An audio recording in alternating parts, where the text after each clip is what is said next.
بسم اللہ الرحمن الرحیم۔ السلام علیکم ورحمۃ اللہ وبرکاتہ۔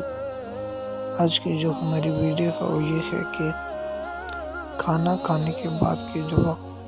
سیدنا معاذ بن انس رضی اللہ تعالیٰ عنہ سے روایت ہے کہ رسول اللہ صلی اللہ علیہ وآلہ وسلم نے فرمایا، جس شخص نے کھانا کھایا اور پھر یہ دعا پڑھی تو اس کے پہلے گناہ معاف کر دیے گئے۔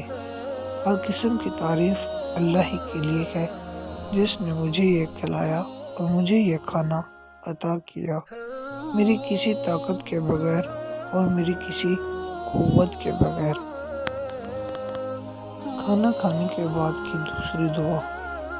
سیدنا ابو امامہ رضی اللہ تعالیٰ عنہ سے روایت ہے کہ نبی کریم صلی اللہ علیہ وآلہ وسلم کے سامنے سے جب دسترخواں اٹھا لیا جاتا تو آپ صلی اللہ علیہ وآلہ وسلم فرماتے، ہر قسم کی تعریف اللہ ہی کے لیے ہے، بہت زیادہ پاکیزہ اور برکت ڈالی گئی ہے، اس میں نہ کفایت کیا گیا اور نہ اس کو چھوڑا گیا اور نہ بے نیاز ہوا جا سکتا اس سے، اے میرے رب۔ جزاک اللہ خیرہ۔